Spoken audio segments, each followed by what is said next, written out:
Good morning, everyone. Today, as I told you yesterday, I will start by answering all your questions concerning the review. So I have the review in front of me. So if you have any specific question, I'll go over them. So please get started. So I'll mark them on the review and we go through them. So Patrick, 10B, and okay, number 7.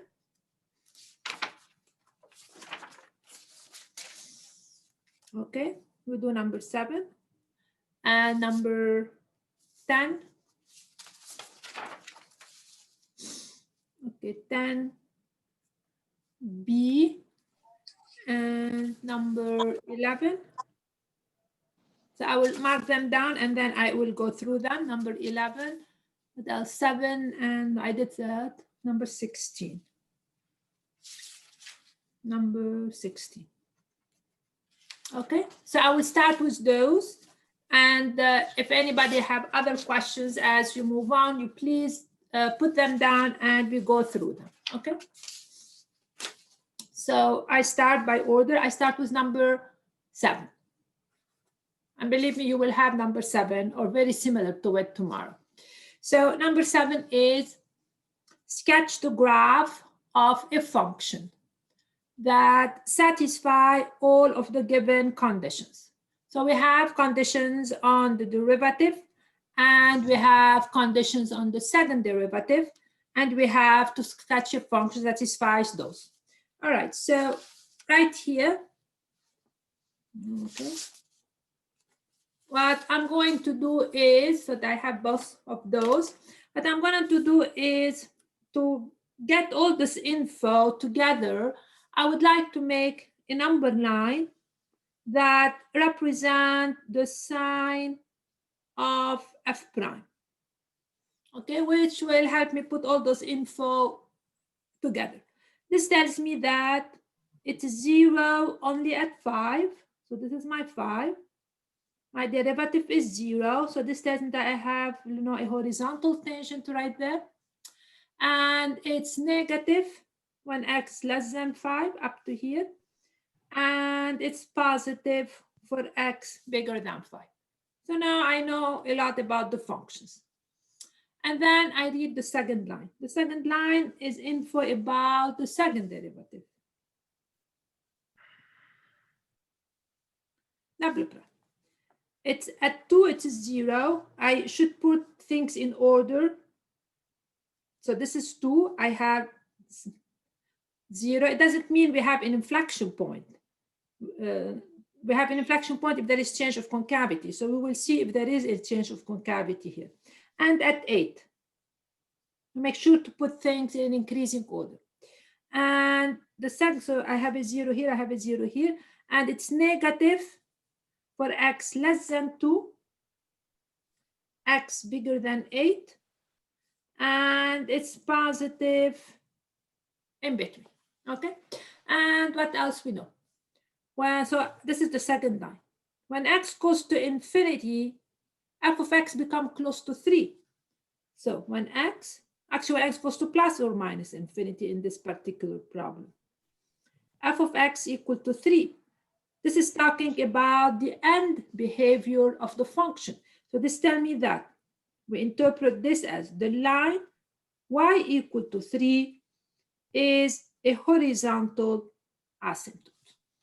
Okay, so I read this very carefully. I interpret them, and now we're going to graph. So this last line, so we did this, tells me that that's an end behavior because that's what happened at plus or minus infinity. And this tells me that the line y equal to 3 is a horizontal asymptote. Now I can basically get rid of that and analyze what's happening verbatim. Okay, before I graph, I'm not going to graph for a second. So f prime, what does it tell me? Up to 0, the derivative negative. So what does this tell me immediately about the function? Up to 5. Quickly. F is what? Please answer quickly so we can go to as many problems as you guys want. I'm reading chat. I don't see anything. F prime is negative up to 5. What does it tell me about the function? No, no, no, no, no, no, no. F prime, F prime. Doesn't mean it's decreasing. Yeah, it's decreasing. Be very careful. The first derivative tells me whether a function is increasing or decreasing. It's the second derivative which tells me about concavity. Because just remember, this first derivative is the slope of the tangent line. So if the slope is negative, it means right here the function go down. Sorry. If the slope is negative, it means the function is decreasing. And it could be decreasing concave up, it could be decreasing concave down. So the first derivative is only increasing or decreasing. Crucial. And positive, it means f is increasing. Okay, now, second derivative. That's where the concavity. Up to 2, derivative negative, concave down. From 2 to 8, derivative positive, concave up. 8 and so on, concave down. So now I have, slowly, I am actually trying to understand the behavior. Now, finally, the graph. Okay, before I graph, what are the important things I should put on the graph? What are the important values that will matter for the graph? Go ahead, quickly. Which value you think are relevant? Which value are not relevant? 5, 2, and 8, 5, and 3. Absolutely relevant because the function changed from going down to going up. Sorry, I'm going to put 5 here. 2 is absolutely relevant because we have a change of concavity. 8 is absolutely relevant because we have a change of concavity. And then we have to interpret the asymptote. This tells me y equal to 3 is a horizontal asymptote. So this is 3. So, and this tells me about the end behavior of my function. Okay. Now I'll start interpreting verbatim. And we'll do it up to 2. So we do it up to here, because up to here, something happened. So what happened up to 2? First, the end behavior. It means the function is somewhere here at the beginning.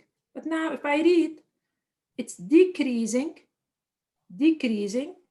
concave down, decreasing, concave down. That's how it looks like. So the function is going to start from here, and it's going to decrease, concave down, up to 2. Now I stop at 2. And then I keep reading. From 2 to 5. 2 to 5. What's the behavior? It keeps decreasing, but the concavity is changing. So up to 5, I have an inflection point right here. So that's an inflection because there is change of concavity.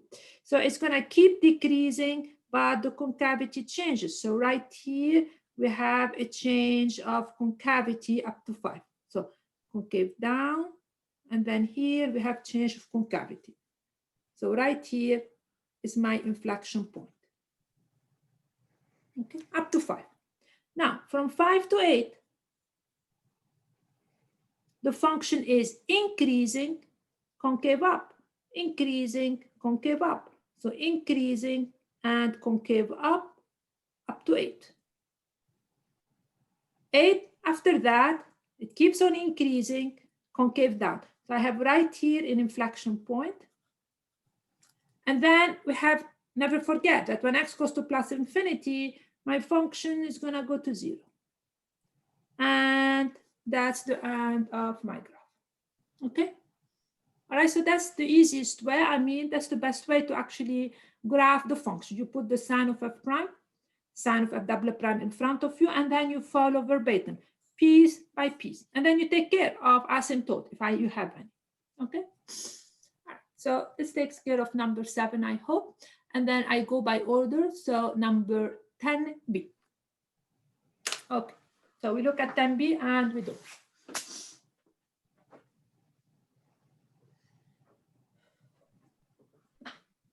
So 10b.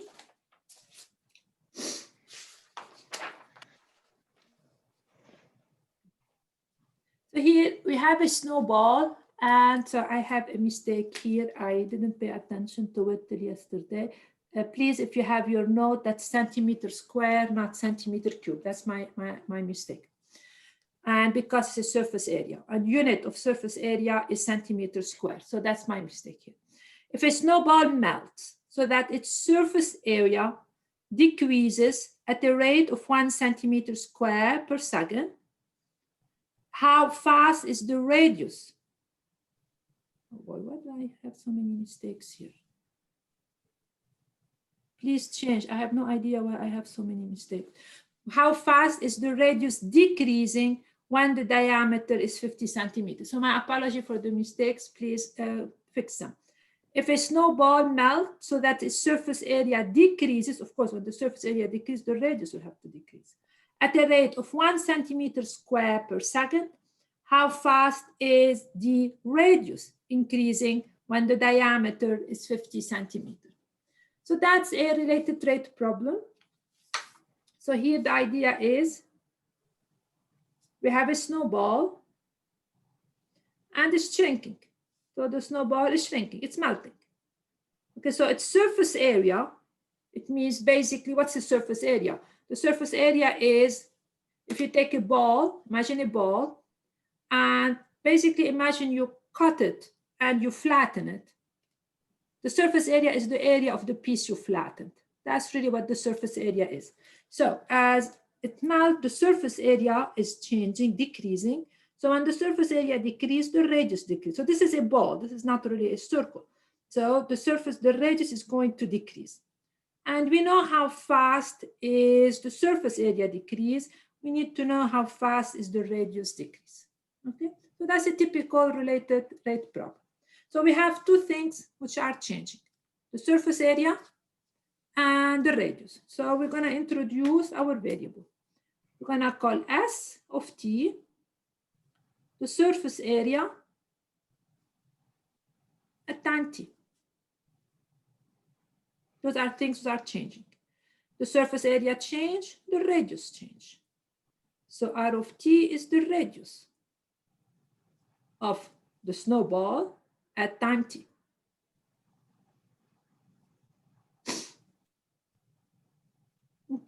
What is given to us? So what we know? What's the unknown? What's given to us is how fast the surface area is decreasing. They're telling me it's decreasing at the rate of 1 centimeter square per second. So that's how fast is the surface area changing. The unknown here, what we have to look for, is how fast the radius is changing. That's what we have to know. When the diameter is 50. That is, the radius is 25. Okay. Now, what is the process of doing those problems? The process is to find the equation that relate what's given and what's unknown. Now, there is a formula. And if I give you anything that requires a formula test tomorrow, I will usually give you the formula.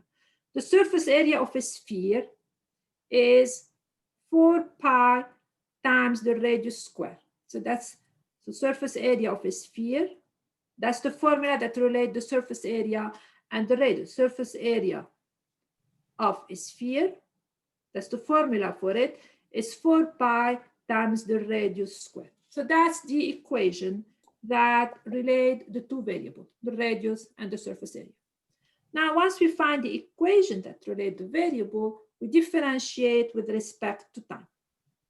So time is my underlying respect to time. So time is really my underlying variable, and we have to differentiate with respect to it. And now, as I always did, this is not in S. I mean, it is in S, but this S is changing in time. So I'm going to rewrite this, and then I will differentiate to emphasize the idea that here everything basically is changing with time. But I don't know exactly the formula, and it doesn't really matter to us in those problems.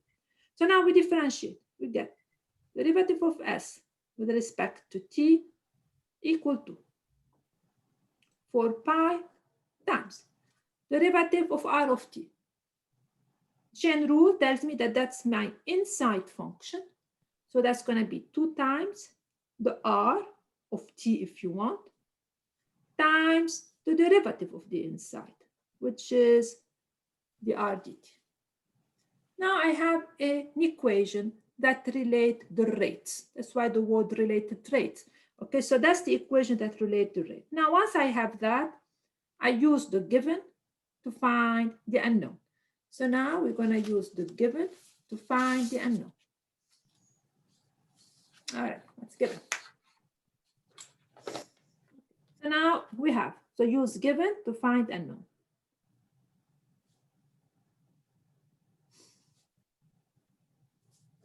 Okay, so what's given is, we know the SDT. So now I have, okay, I'll rewrite it and then I'll substitute verbatim. 2 times 4, that's 8 pi r the r dt. Now what's given? The SDT is -1 equal 8 pi. R is 25. That's because when I find this times the r dt. And then I need the r dt. So now I solve for it.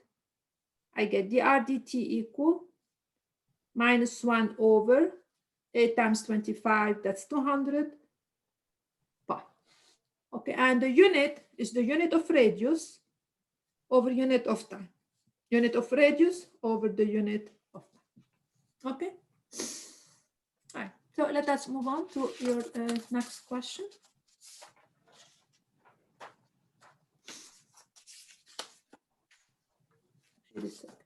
So your next question was number 11. I mean, we did something fairly similar in class with number 11, but we look at it again. All right. Here I have a water tank. It has the shape of an inverted circular cone. So that's really my water tank. With base 4 meter, height 20. And the water is being pumped up at a rate of 2 meters cubed per minute. Okay, so this has, so, and we have the water was being pumped up at the rate of 2 meters cubed per minute.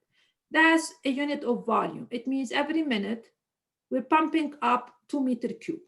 So that's really how the volume is changing.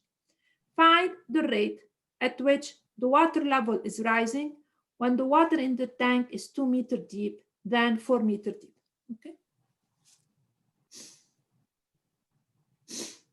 All right. So basically, we have water coming inside the tank, and the water is coming inside the tank at a rate of 2 meters cubed per minute. It means that's how fast the volume is changing. As the water is being put inside the tank, the height is changing. Of course, the height will change, it's going to go up and up. And we have to know how fast is the height changing. So let us take up the problem. So this is my cone. My cone is right there. And from here to here, I have my 20 and the radius. Water is being put inside the cone. As the water is being put, the water is rising. And we know how much water is being put in the tank, and we have to know how much the water is rising. So what is changing in here? What is really the two variables? First, I focus on the variable. What's changing is the volume. So we're going to call V of t volume as time t. And the water also inside here is changing. The water is rising. And I'm going to call h of t the height of the water at time t.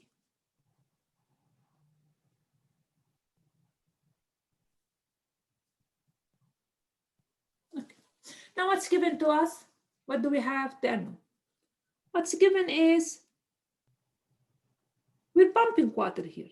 So we know how fast we are, how much water we're putting every minute or every second. So we're putting basically 2 centimeters cubed per minute. It means the volume of the water is changing at the rate of 2 meter cube per minute. So we're pumping water in. So we know very well how much we are putting in. So we see, okay, every minute we're pumping 2 meter cube. So that's how fast the volume is changing. Every minute we have an extra 2 meter cube. What's the unknown? So as you are putting this water, the height is changing. The question is, find the HDT, and when H is equal to 2. And then H equal to 4, I won't do it, it will be verbatim the same. Yeah. And now again, it's the same idea. We have to find an equation. Equation that relates the quantities we have. Volume and height. Okay, now, okay, so the volume, I told you, I gave you the relationship, but tell you if you have an cone. So now, at time t, we have to focus now. At time t, that's how much water there is. That's how much water. And we have to relate the volume and the height at a very specific moment in time. So at time t, be careful. I have to, at time t, that's how much water I have. So this is at time t, we fix the time. That's how much water. And so the question is, what's the relationship? All right, I told you that for every moment in time, the volume is 1/3 pi times the radius of the cone at time t times the height of the cone at this time. Okay, but I need a relationship between the volume and the height. And this is giving me a relationship between the volume, the radius, and the height.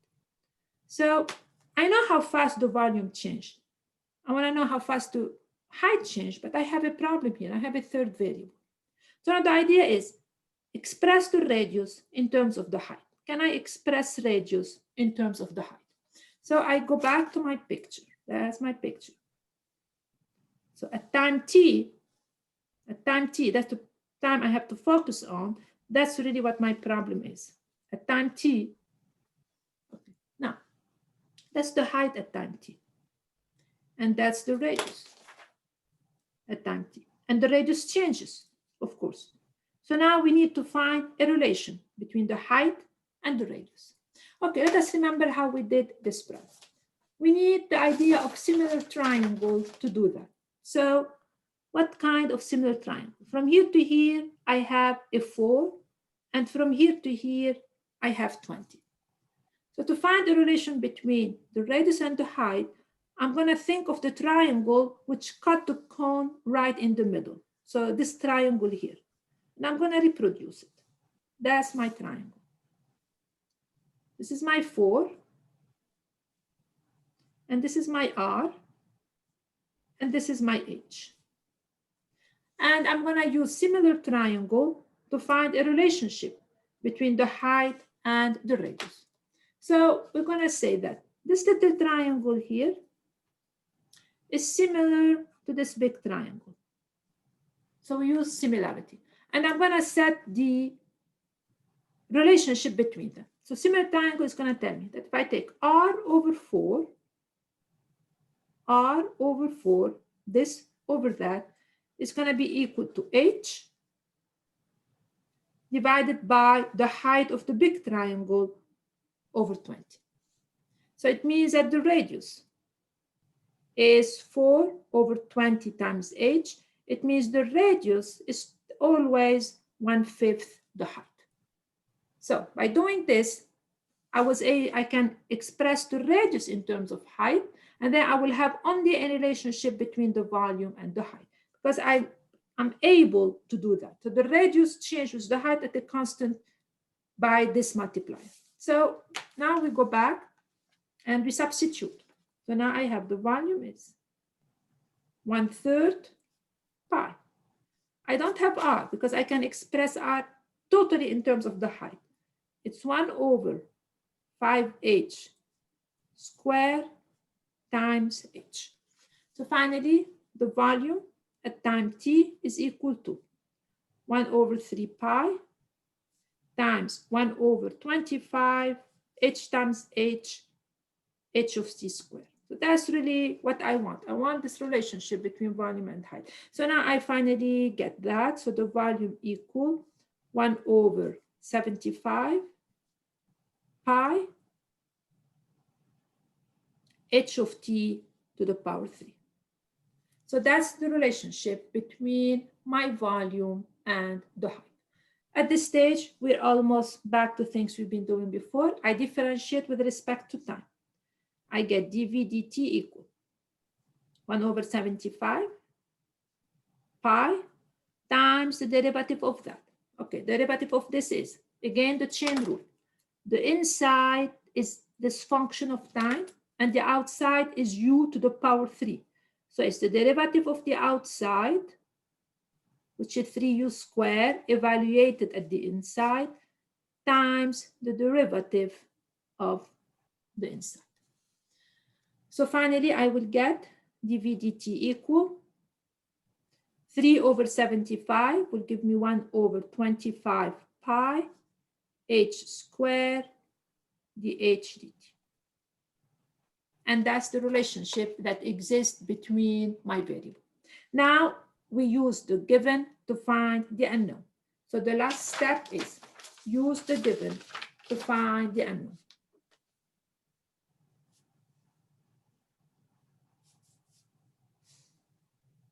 So all those problems, first, those related problems, the first step, we read the problem several times.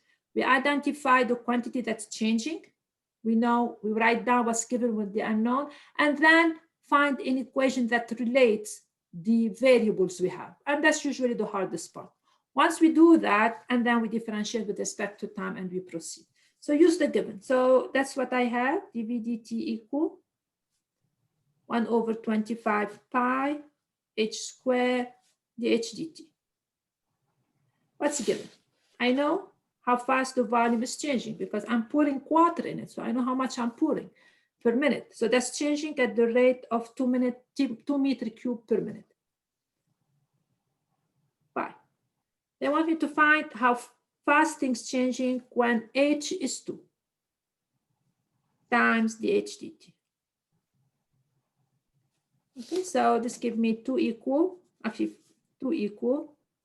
4/25 pi dh dt. And now finally, I have to solve for dh dt equal. So I multiply by 25/4 pi.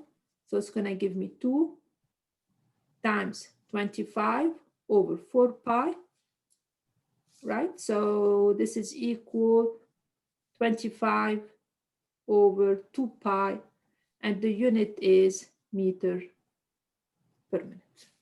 End of the problem. Okay, any questions about that? Okay. So we move on to your next questions.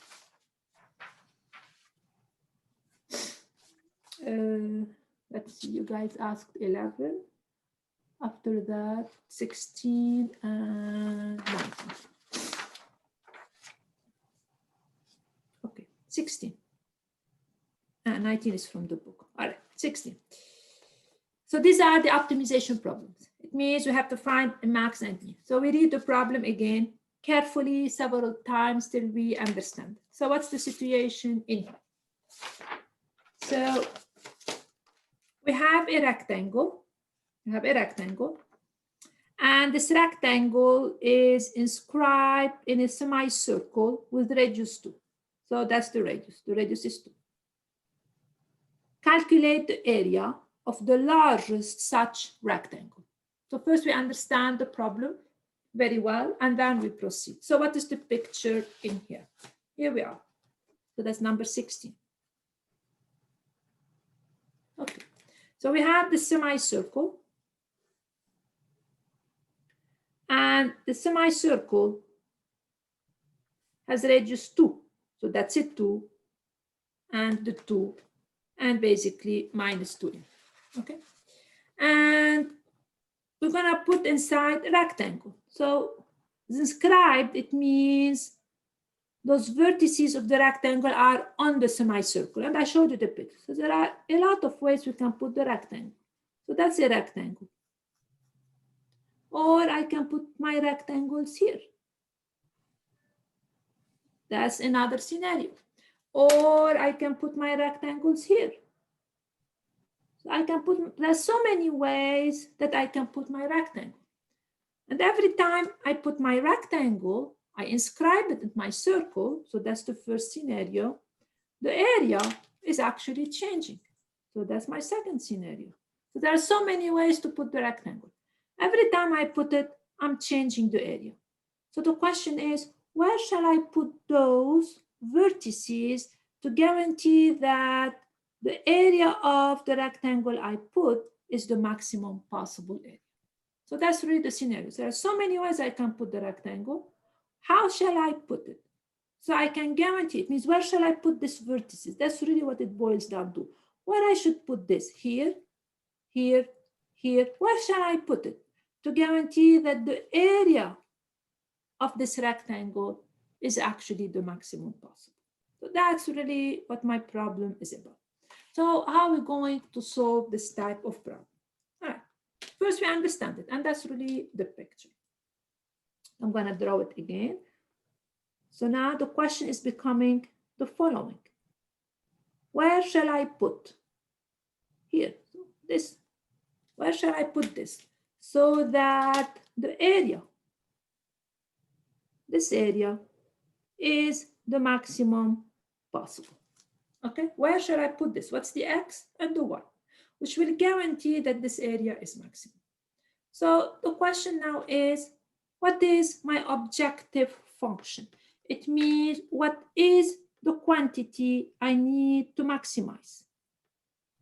Objective means what do I need to maximize? Okay, you guys tell me. What do I need to maximize in this problem? Wouldn't it be area equals base times height? Right. We need to maximize the area, which is equal to what according to this picture? What's the area? So objective, we need to maximize the area. Okay, we'll figure it out in a second. Exactly. Under what constraint? To maximize the area. Under what constraint? It means under what condition? Don't let the word constraint get into the way. Under what condition we need to maximize the area? It means those x and y. So the area we need to maximize is actually, that is, this is my x, right? This is my x in the picture, according. So the area is going to be 2x times y. That's what I need to maximize.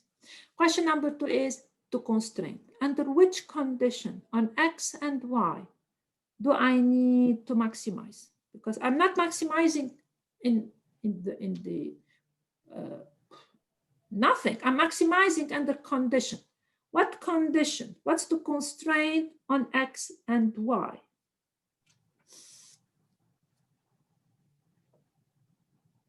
We're not maximizing in the vacuum. We're maximizing in very specific condition. What is the condition on x and y? Would it be that the radius is 2? Just having to do with something like that, or? Yeah, it has to do absolutely with the radius 2. So the radius is 2, very good. Let me start with that. So what does it, where is the radius here? It means from here to here, from the origin to this point. Is this distance fixed? Is the xy is only on the semicircle. Xy cannot be here. Xy cannot be here. XY is right there on the circle. That's very important, absolutely important. That's really the restrictions I have. So X cannot be 5 and Y to be 15, no way. From here to here, that's 2, because it has to be on the circle of radius 2. So what condition this will force on the point XY? Now we're talking. It means X squared plus Y squared has to be equal to 2. That's really the condition equal to false. Sorry, thanks. So that's the condition that I have to use. So x squared, that's Pythagorean, tells me plus y squared has to be equal to 4. This is the constraint that I have on my variable. X and y do not change independently of each other. They are on the semicircle. They cannot change independently. It means that's the relation that exists between the variable. That's the constraint of my problem. So now I need to maximize. That's my objective function. I need to maximize the area under the constraint that x squared plus y squared is equal to 4. Okay, these are the constraints of my problem. All right. Now, how do we maximize? What are the steps? We need to express the quantity to be maximized or minimized in terms of one variable only. So first we read the problem. We identify the objective function, what we need to maximize, and under what constraint we need to do them, which give me the equation that relate the x and the y. Now we have to express the quantity to maximize in terms of one variable only. Maximize in terms of one variable only. Okay, that's the process. All right. And we should be able to do that because the constraint will allow me to express the area in terms of one variable, because x and y are not independent. They are totally dependent of each other. So now what do we have? A is 2xy, but I need to express in terms of one variable using the constraint. X squared plus y squared equal to 4. So I need either to solve for x in terms of y or for y in terms of x. So I can have only one variable in here. In this problem, it doesn't matter which one you pick. So let us solve for y as a function of x. So I will have y squared for minus x squared. It means y is the square root of 4 minus x squared. Okay, so I did that so I can express the area. So now by doing this, because y is not independent of x, y is totally a function of x. So now the function to maximize will become, okay. So now the function I need to maximize will become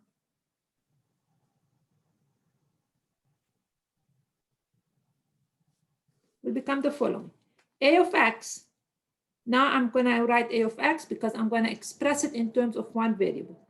It's 2x times, instead of y, it's the square root of 4 minus x squared. That's really the function I need to maximize. And the domain, it means x. What condition? Just use the geometry. What condition x should satisfy? I take you back to the problem. What x should satisfy? What are the values that you think x should have? Exactly, it's between 0 and 2. X cannot have the value 3 because the point xy is on the circle. So if this is 2, x, the maximum value is 2, the minimum value is 0. It actually cannot even be 0 because if x is 0, the area is 0. And we know that we're maximizing. So x between 0 and 2. So the domain is x between 0 and 2. You can include them actually if you want. It doesn't really matter. We know it's not gonna, we cannot gonna have the maximum area at 0 and 2 because we're maximizing the area. Very good. Now it's a problem of finding the maximum value. How to find the maximum value, which of course you're going to be asked about tomorrow. How to maximize? Most of the time, the max occur at the critical point. Okay, so now I need to find which x will make this function have its value. Most of the time, as we said in class, and you guys must have to be taught you, is that the max will have to occur at the critical point. Most of the time. Okay, now it occur at the end point if my domain is closed. But the bottom line, to be able to find where the function has maximum value, I need to find a critical point. So I need to find when the derivative is 0. And then after that, we start analyzing the problem. So now to maximize, so we need to find the critical point because that's where the maximum will more likely occur. Find critical point.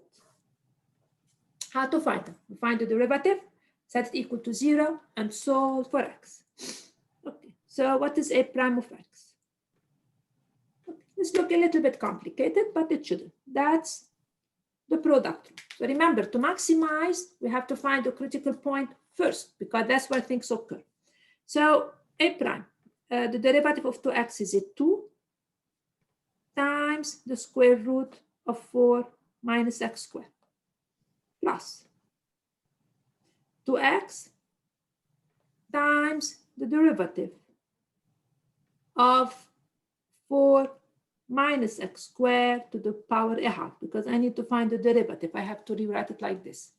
So this would give me 2 square root of 4 minus x squared plus 2x times the derivative of 4 minus x squared to the power a half. So that's a typical chain rule problem. This is my inside function. So it's going to be a half 4 minus x squared to the power minus a half times the derivative of the inside, which is minus 2x. Okay, so it's going to be equal to, let me simplify a tiny bit because we need to find critical point. Means we actually have to find when this is 0. I will have this 2 and this 2 cancel. I will have minus 2x squared. That's the 2x, and that's the x divided by the square root of 4 minus x squared. Okay, now I need to set this equal to 0 and solve for x. Remember, I have to find the critical point. This is where things most of the time occur. That's where max mean occur. So now we're going to put a prime of x equal to 0. So this would give me 2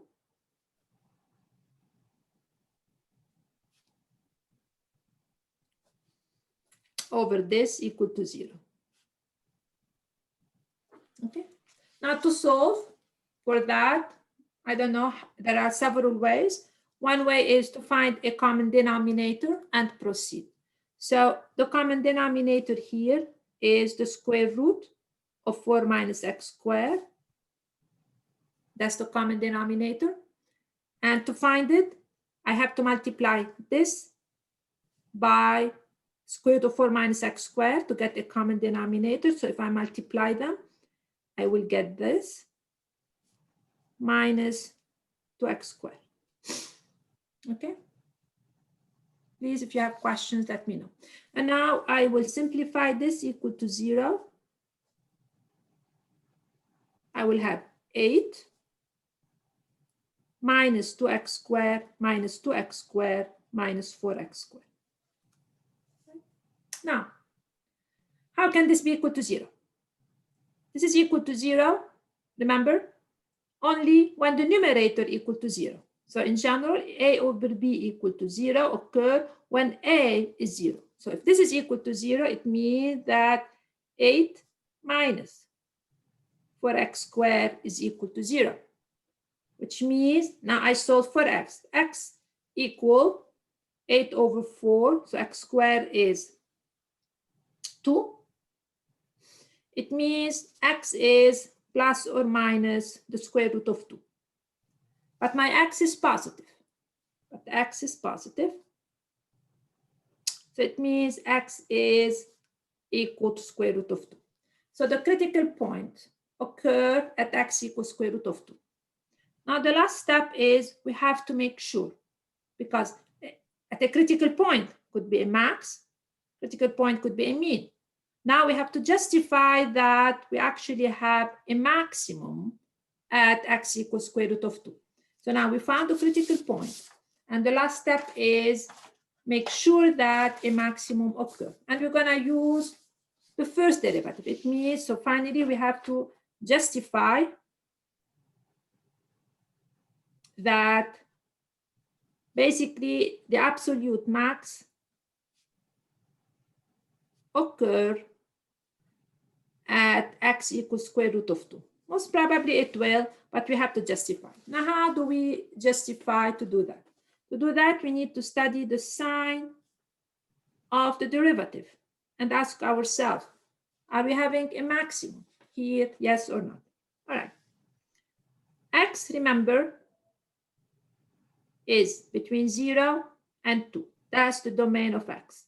So the only values I'm interested in for X are between 0 and 2. So now, let us study the sign phi prime.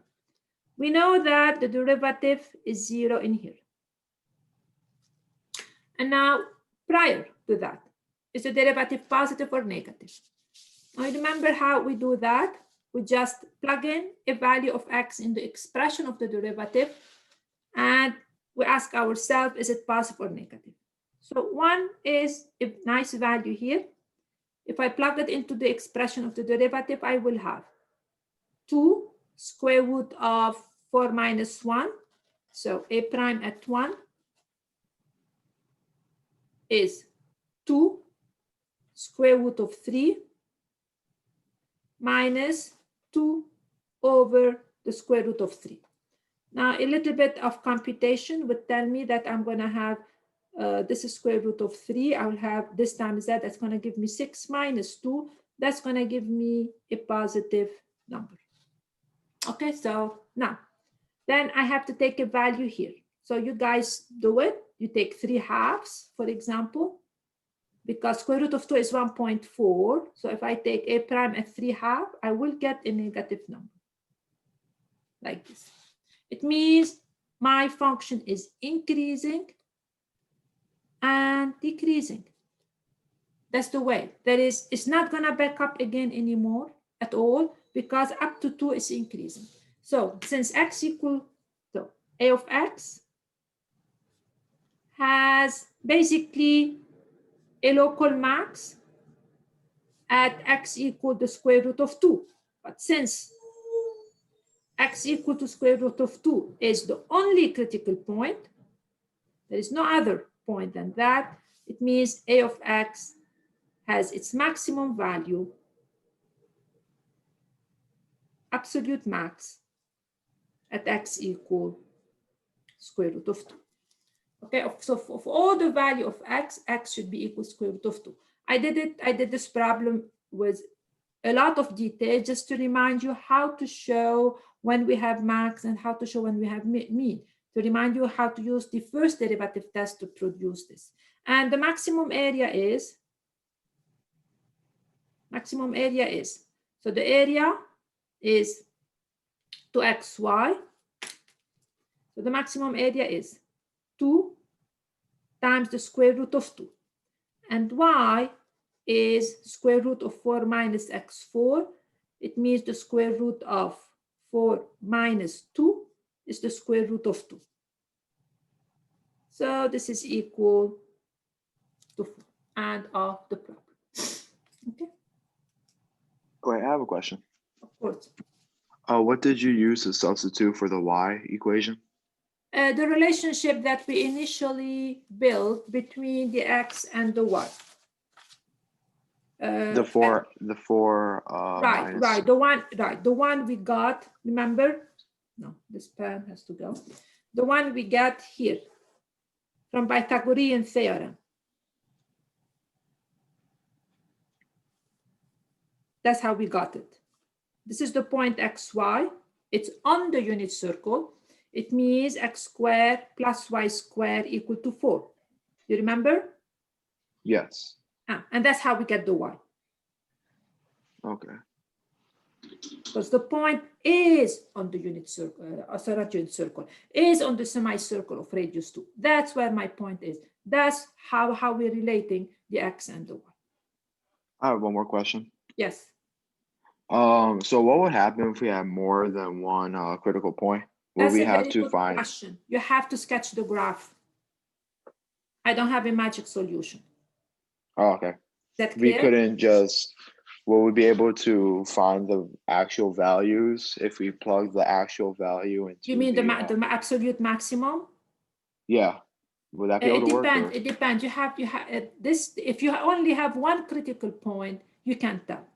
The minute you have more than one critical point, you have to study to do the same thing and sketch the graph and see what's happening. So if the function go like this again, I really don't know. I actually stop knowing. So what I do there, suppose I have a critical point here and a critical point here, and you ask me what is the max? The picture by itself tells me that this picture tells me it's either here or here, right? Yes. Okay, then what do I have to do? I want to choose to be Yeah. very logical about that. Did you have to graph it? Yeah, I need to know the value here. And I need to know the value here. So I know which one is the absolute max. You see, because I don't know which one. I have to now know the value of f here.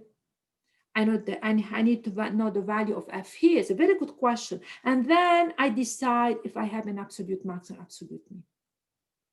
All right. Okay, there is no magic in that case. Only if I have one critical point, then I can say what I'm saying here. Otherwise, I cannot. I do have to graph. But I know where they are happening. The critical point tell me, if they are, that's where they're going to occur. But which one it is, I actually don't know. I go back, I find the f, and I start graphing and see what's really going on. Does this answer your question? Yes. Yeah, absolutely. I can't. If I have more than one critical point, 2 or 3, then I have to do a really thorough analysis and related to the graph and see what's happening. Because it's very possible I don't really have any.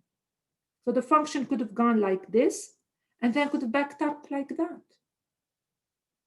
So I really, really have to graph and evaluate the functions and do a more thorough analysis.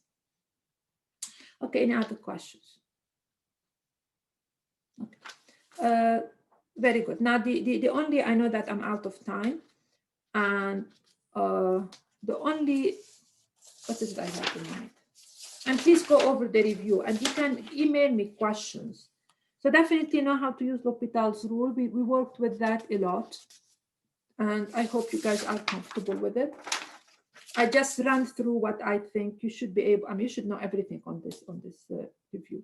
The second part is definitely I will ask questions along those lines. It means I will, and I'm telling you ahead of time, I will give you a function. And I tell you find the absolute max and absolute mean on a closed interval. Okay? And let me tell you for tomorrow, any answer that's just picked up out of a calculator without all the work shown will be scratched. It means everything you have to show me. I will not accept any answer from a calculator or from anywhere else. I grade you on the work. I don't grade you on your answer. Get that very clear for tomorrow. So this type of problem on a closed interval, remember how we find them. So because you will have a question along those lines. I don't think those are hard. Remember how to find them. The max or the mean, the absolute max, absolute mean, will occur either at the critical point or at the end point in this case. So first you find the critical point to go over the lecture, and then you evaluate the function at the function. You evaluate f at the critical point and the end point. And then the largest is the absolute max, the smallest is the absolute mean. Okay, now very quick review. Here, find the critical point, and for each, classify them as max, local mean, and neither. In this case, what I would like you to do, either use the first or the second. So the first, it means you find them, the critical point, and you study the sign of f prime. And then f prime will tell you what's really going on, local max or local mean. In the second derivative test, you define the critical point. Suppose I get 5 as a critical point, and then you evaluate the second derivative at it. And then you ask yourself, is it positive? Mean? Is it negative? Max? If it is 0, you have to go back here. Okay, that's a very quick review. Now, 6, inflection point. Inflection point occur when the second derivative is 0. But that's not enough. That's not a very actually correct statement. Inflection point occur when we have a change of concavity. Okay, at those points, the second derivative would be 0. But not every time the second derivative is 0, we have an inflection point. So how to find the inflection point? Of course, we find when the second derivative equal to 0, but then we have to study the sign of the second derivative to make sure at those values when the second derivative is 0, the concavity is changing. Number 7, I did it. 8 or 9, you will definitely have one of those. Not exactly. You will definitely have a problem where you will have something along 7. You will definitely have a problem where you have to tell me when is the function increasing and decreasing. And here I want to see you finding f prime, critical point, and then the sign. And for the sign, I need the test value. As I said, no answer from a calculator will be accepted. Then for the concavity, f double prime, where f double prime equals 0, the sign of f double prime by using test point. And that's how you find concave up and concave down. That's what I'm expecting to do. And then asymptote, we've done this before. Okay. Now the rest, I think I covered all this. 12, 13, you will have those. Absolutely, you will have that. So what's the tangent line approximation? So it's basically here. Okay, and I will quit in 2 seconds, in 2 minutes. So you will definitely, as I said, have 12 or 13 tomorrow. So for example, 13, or actually 12 is faster. Find the equation of the tangent line to the graph of f of x equal ln at a equal to 1. So that's really a simple question because we've done those a lot. So equation of a tangent line, so you find f prime, which is 1 over x. The slope is f prime at 1, which is 1 in this case. The equation is y minus ln of 1 is the slope times x minus 1. ln of 1 is 0, y equal x minus 1. So that's the equation of the tangent line. This one, there is no question about that. And graphically, that's the picture. That's the ln. That's 1. And that's the tangent line. Now, tangent line approximation tell you the following.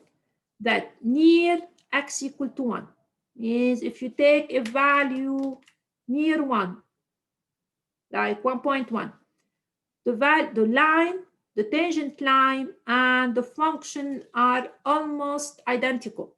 What do I mean? If you take a value here, whether you plug in the value of x in the equation, in the formula for the function, or in the equation of the tangent line, you have to have very similar values. Means the function locally look like its tangent line, locally. So my second question is the following. Use linear approximation to estimate ln at 0.95. So what do I mean by that? Linear approximation means, tells me, if you take a point near A, the value of the function at this point is almost equal to the value obtained on the tangent line. So this tells me that if x near 1, but that's remind, ln of x means the values obtained by my function is almost equal to the values obtained on the tangent line. That's really what it tells me. So if you plug in x here near 1, I get very similar value as if I plug it here. So now if I want ln at 0.95, that's what I gave you. So now I'm going to take x to be 0.95, which is relatively close to that. This tells me that the value of ln at 95 is almost equal to 0.95 minus 1. Okay?